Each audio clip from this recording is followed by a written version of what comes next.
Bonjour, je retrouve aujourd'hui Jean-Marc Sylvestre, notre spécialiste de l'économie. Comment trouvez-vous la situation après ce changement à l'intérieur de l'Assemblée nationale en France? Oui, bonjour Bernard d'abord. Paradoxalement, je vous dirais que la situation n'est pas trop mauvaise.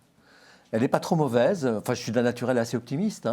J'ai toujours pensé que le pessimisme ne servait à rien et on va perdre son temps. Mais elle n'est pas trop mauvaise. Pourquoi? Parce que la situation économique proprement dite, elle est plutôt bonne encore. Nous sommes sur le rebond de l'après-Covid. Les entreprises se portent bien. Les investissements sont soutenus. La bourse tout saute un peu, mais son trend reste relativement soutenu. L'emploi se porte très bien. On n'a jamais eu une situation d'emploi aussi équilibrée, avec des secteurs même très tendus aujourd'hui. Le chômage, qui a été quand même le cancer de la société française pendant plus de 20 ans, est quasiment résolu. Théoriquement, on n'a pas de raison de pleurer. Mais tout le monde pleure, même si tout le monde fait le job. Alors, le deuxième point, c'est que la situation qui est bonne est inquiétante à terme. Pourquoi ? Elle est inquiétante à terme parce que l'inflation risque de s'accroître, qu'elle peut contaminer l'ensemble du modèle, donc elle risque de détériorer le moteur finalement de l'activité. Pour l'instant, l'inflation est contenue sur les carburants et sur les biens alimentaires de base. Elle est de 5,8% actuellement. Oui, 5 à 6, elle peut même toucher 7% au mois d'août ou au mois de septembre. Elle touche donc violemment les classes les plus défavorisées, en général, qui consacrent une grande partie de leur budget de consommation aux biens alimentaires et puis à l'essence qu'il faut bien mettre dans la voiture pour aller travailler. Donc, on n'a pas de réponse globale à ce problème de l'inflation, on a des réponses ponctuelles. Oui. Donc, la troisième solution, le troisième fait sur lequel je veux attirer votre attention, c'est que la situation politique à laquelle vous faites allusion est assez compliquée parce que le pays va être ingouvernable. Donc, on ne va pas pouvoir prendre des mesures structurelles pour pouvoir amortir ou gérer cette cassure inflationniste qui, elle, est d'ordre structurel à terme. Donc, oui. on risque d'être un peu gêné, un peu empoisonné dans une situation de crise à la rentrée. Oui, parce que les nouveaux venus à l'Assemblée, ils veulent que l'on soutienne le pouvoir d'achat et d'autres veulent qu'on limite le déficit pour ne pas alimenter l'inflation. Ça va être très compliqué à faire. La plupart des courants politiques ont fait la promesse au moment des élections, y compris la majorité, de guérir ou de répondre au risque d'inflation en soutenant le pouvoir d'achat. Donc on a offert finalement à l'ensemble de la population française une assurance risque contre l'aléa conjoncturel, l'aléa d'inflation. C'est quand même assez exceptionnel et c'est assez nouveau, ça. Oui, on envoie des chèques de 100 euros par on mois. envoie des chèques, on fait des ristournes à la pompe, on fait etc. etc. C'est des primes d'assurance. On ne peut pas... La vraie réponse au risque d'inflation serait d'entreprendre des modifications structurelles, c'est-à-dire de modifier la répartition des dépenses publiques, d'alléger le poids de la dette, de faire en sorte que la productivité des entreprises s'améliore et de faire en sorte de faire redémarrer le modèle. On a des phénomènes structurels inflationnistes. Ce n'est pas seulement la guerre en Ukraine qui explique l'inflation. Ce qui explique l'inflation à moyen terme, c'est le phénomène de démondialisation progressive. Si on produit français plus qu'avant, ça va coûter plus cher. Si on relocalise des industries, ça va coûter plus cher. Ça coûte déjà plus cher. Il y a un deuxième phénomène structurel, c'est la mutation énergétique. Une voiture électrique, ça coûte 2 fois plus cher qu'une voiture à essence. Donc il va falloir le payer. Donc tout ça, ce sont des phénomènes structurels. Ces phénomènes structurels, ils appellent des réponses structurelles. Les réponses structurelles, ce sont des réformes en profondeur. Ces réformes en profondeur, il leur faut une majorité. Nous n'avons pas cette majorité pour pouvoir passer les réformes. Le gouvernement est dans l'impossibilité de trouver cette majorité. On va avoir un problème. Et si on prend par exemple la question des retraites, est-ce qu'une solution peut être trouvée ? La question des retraites est une mesure emblématique de type structurel parce qu'elle permet de baisser durablement le taux d'endettement de la France.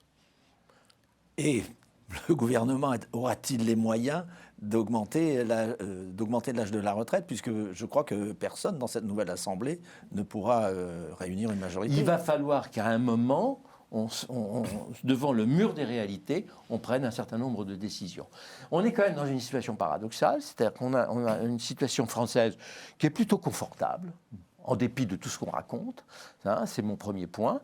Nous sommes quand même, compte tenu des réponses que nous faisons, qui sont des réponses opportunistes, conjoncturelles, etc., au bord d'un précipice, avec une majorité politique derrière qui vous pousse dans le précipice.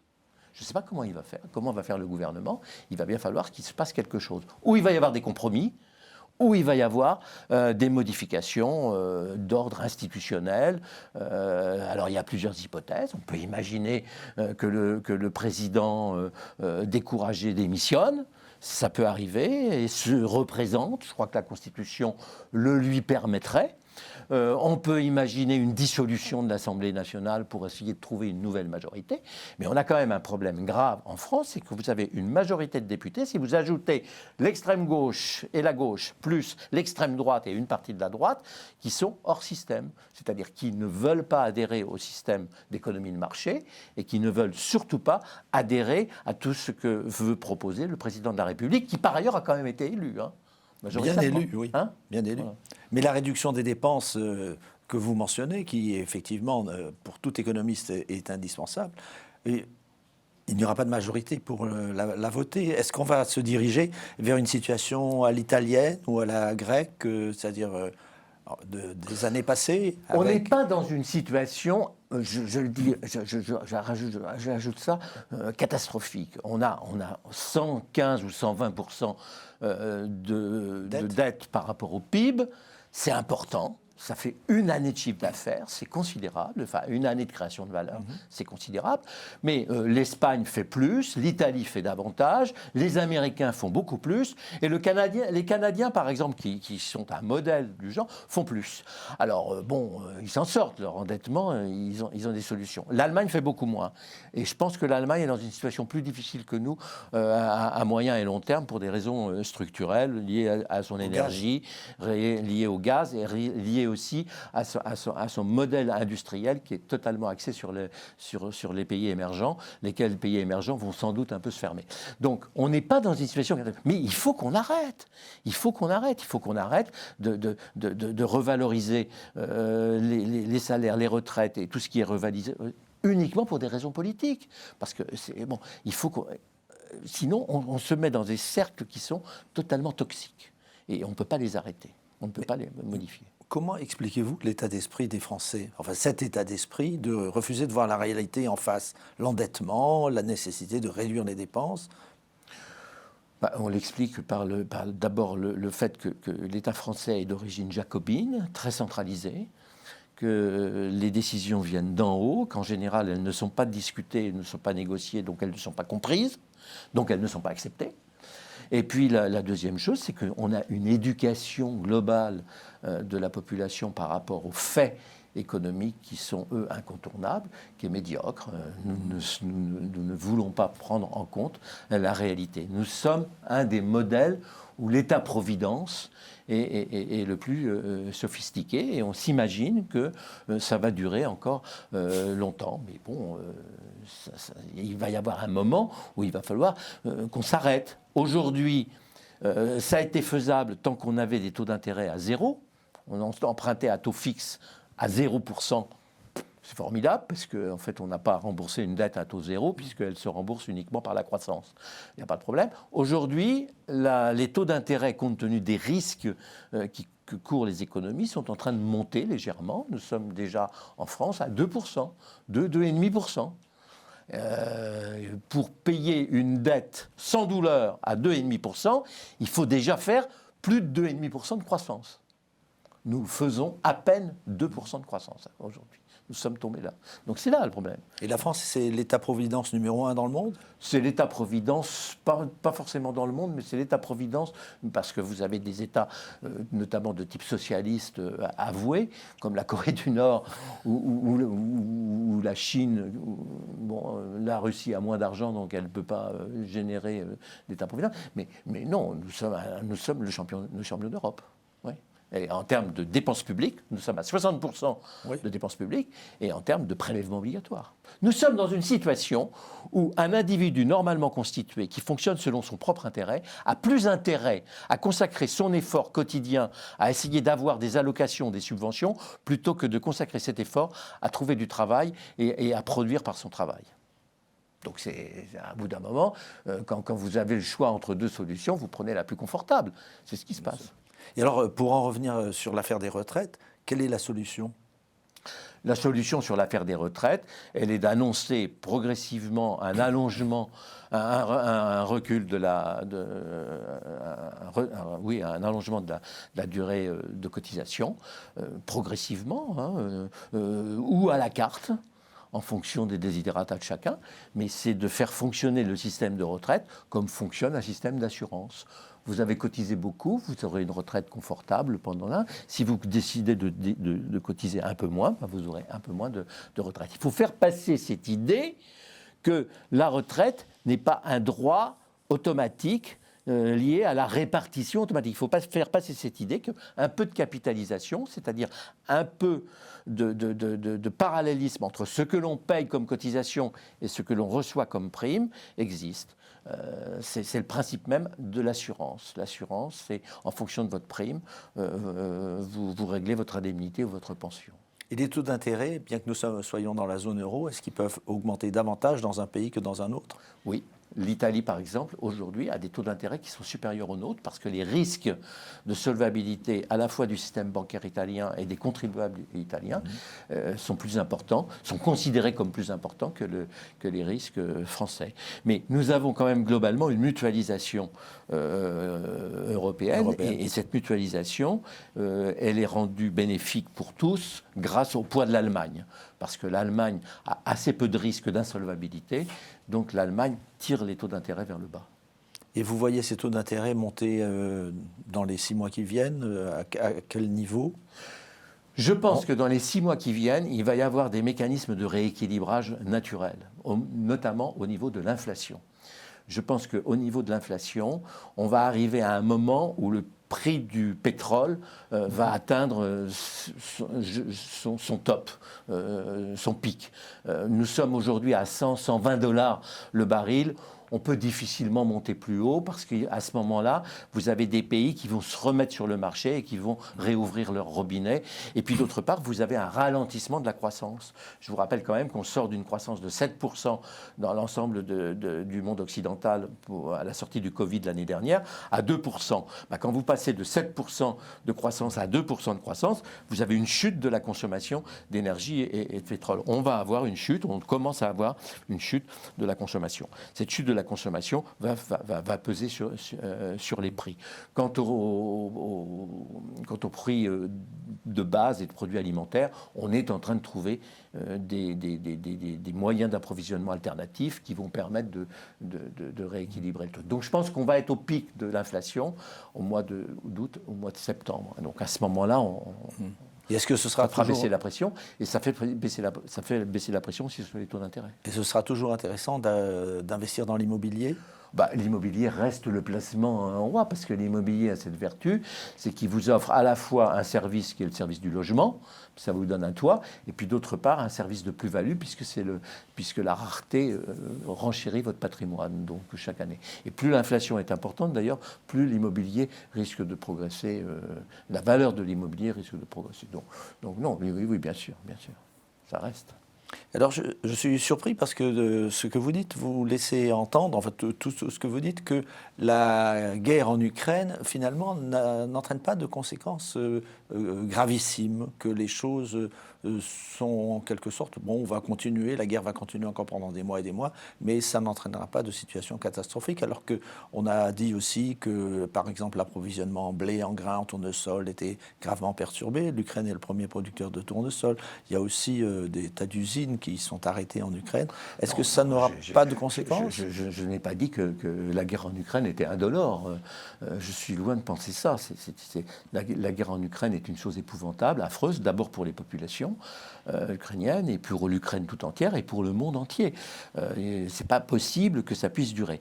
Les conséquences économiques que nous subissons sont dues effectivement à un blocage de l'économie ukrainienne, qui était quand même le grenier à blé d'une grande partie du monde occidental et des pays émergents. Mais les conséquences économiques de la guerre en Ukraine sont plus liées aux sanctions que le monde occidental a prises contre l'Ukraine et contre la Russie, que la guerre elle-même. Parce que les sanctions commencent à peser, pas forcément autant qu'on l'aurait souhaité et aussi vite qu'on l'aurait voulu sur la Russie, mais ces sanctions pèsent énormément sur les entreprises occidentales. Et ces sanctions, eh bien, elles alimentent l'inflation, elles alimentent le défaut d'approvisionnement, les ruptures d'approvisionnement. Et ce qu'on n'a pas expliqué aux populations, c'est que ça fait partie de l'effort contributif au soutien de l'Ukraine que de faire sanctions. Mais il faudrait que ces sanctions soient efficaces. Elles commencent à l'être, d'ailleurs, vis-à-vis de la Russie, mais elles le seront encore davantage vers la fin de l'année, vraisemblablement. Parce qu'on est dans une configuration très très différente de ce qui se passe en Iran ou dans d'autres pays qui ont subi des sanctions. Et en France, est-ce qu'il y a une possibilité d'éviter des hausses d'impôts pour compenser les différentes difficultés qui se présentent ? Je pense qu'il y a des possibilités de dispenser des hausses d'impôts. D'abord parce que la croissance d'un côté qui n'est pas nulle, puisqu'on fait encore 2,5%, plus l'inflation, augmente le total des recettes fiscales, mécaniquement, sans qu'on s'en aperçoive. Enfin, sans qu'on s'en aperçoive, oui, parce que c'est le volume. À partir du moment où le revenu de votre entreprise passe de 100 à 110, l'impôt payé va lui aussi va prendre 10%. Idem pour les particuliers, mais surtout pour la TVA. C'est la raison pour laquelle toutes les mesures qui tendraient à baisser le taux de TVA sont purement démagogiques et surtout durement néfastes à l'équilibre économique. Parce que si on tient encore en équilibre vis-à-vis de l'extérieur, c'est bien parce qu'on a la recette fiscale de la TVA qui nous amène des volumes de rentrée qui nous permettent d'amortir le choc. Quel est le volume exact de ce que la France est obligée d'emprunter sur les marchés pour uniquement financer les dépenses courantes ? On est aujourd'hui à peu près à 200 milliards, 150-200 milliards par an. C'est supportable à long terme ? C'est supportable si les taux sont inférieurs au taux de croissance. C'est supportable si on a une tendance baissière. Mais ça n'est pas supportable pour les marchés si, comme aujourd'hui, on continue d'augmenter notre volume d'endettement et on ne donne pas de signal fort pour arrêter cette spirale. Et que pensez-vous de la situation économique de la Chine, qui en quelque sorte s'est tiré une balle dans le pied avec sa politique extrêmement rigoureuse anti-Covid, qui a bloqué des villes entières, des régions entières, et donc par conséquent également des usines ? Je pense que la Chine va avoir des problèmes politiques en interne. J'ai toujours pensé que le Covid allait beaucoup hypothéquer le pouvoir central chinois parce qu'ils n'ont pas su nous donner l'information qu'il fallait, ils n'ont pas su mettre en place les systèmes de protection, notamment au niveau des vaccins, et que la seule réponse qu'ils ont apportée, ça a été d'emprisonner finalement les gens, soit sur leur lieu de travail, soit sur leur lieu d'habitation, ce qui est gravissime pour la population qui, d'après les informations qui nous parviennent, commence quand même à ruer dans les brancards. Il va donc falloir que le gouvernement chinois lâche un peu d'oxygène à un système. Je ne sais pas comment ça va se terminer. La première conséquence de cette chose-là, c'est que les Chinois n'aident pas la Russie dans son opération ukrainienne. Alors qu'on pensait et on craignait que la Chine allait apporter son soutien à la Russie. Alors, c'est un non-soutien relatif parce qu'on ne sait pas si la Chine n'achète pas le pétrole et le gaz qu'elle ne vendait pas. Avec une bonne réduction. Avec une bonne réduction, un bon solde, et peut se permettre, un peu comme l'Inde, mais il faudra le vérifier, de le revendre au prix du marché. Les projets de route de la soie et tout ça ont l'air d'être un peu ils sont un peu hypothéqués dans la mesure où ils passent à travers tous ces champs de bataille. c'est pas simple. Mais le transfert vers la Chine n'est pas facile parce que ça nécessite des équipements. Les gazoducs n'existent pas, le transport du pétrole ne se fait pas. Enfin bon, c'est compliqué. Hein. Ça ne va pas se faire aussi facilement qu'on le dit sur le papier. Non, les conséquences économiques sur la Russie vont quand même être assez graves dans les 6 ou 7 mois qui viennent. Hein. Le budget de fonctionnement de l'ensemble de la Russie est alimenté à 60% par l'énergie. Donc à partir du moment où votre énergie baisse, et là j'ai l'impression quand même que les pays européens ont décidé l'embargo, ils vont avoir un problème pour financer à la fois leurs dépenses sociales, leur logement, leur retraite, qui risquent de ne pas pouvoir être payées, et puis leurs dépenses de santé. Là, ils ont un appareil de santé qui est pas très bon, ils ont été très touchés par le Covid, donc ils vont avoir un sérieux problème de ce point de vue-là.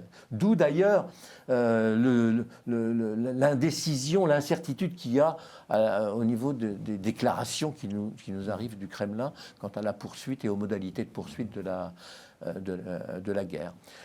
La Chine aujourd'hui est dans une situation économique, vous avez raison, compliquée. Il ne faudrait pas que politiquement le gouvernement chinois retrouve son ascendant sur la population en lui proposant de faire une guerre, par exemple, sur Taïwan. Et c'est un risque. C'est un risque.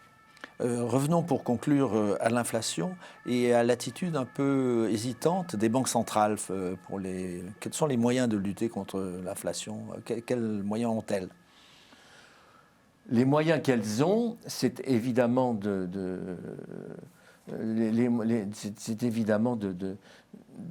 d'imposer aux différents pays, aux différents membres, une politique de rigueur au niveau budgétaire et au niveau des dépenses publiques. Mais sinon, elles n'ont pas beaucoup de moyens, hormis la hausse des taux d'intérêt. Mais augmenter les taux d'intérêt comme sont en train de le faire les Américains, augmenter les taux d'intérêt comme peut-être est en train de réfléchir à le faire Madame la Lagarde. Banque centrale européenne, ça risque de freiner et de peser sur l'activité économique.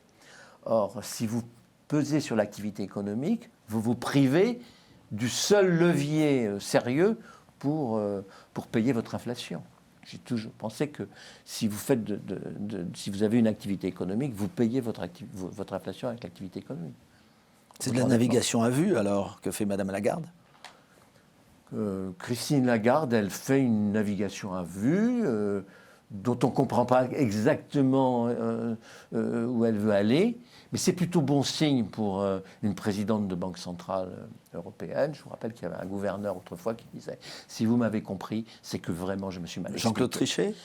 Oui, c'est que je me suis vraiment mal expliqué. On commence à comprendre Christine Lagarde. C'est sans doute qu'elle s'explique assez mal. Merci beaucoup Jean-Marc de nous avoir donné toutes ces explications. Nous sortons enrichis. Encore une inflation. Merci. Merci à vous. Et merci à vous d'avoir suivi cette émission. À bientôt.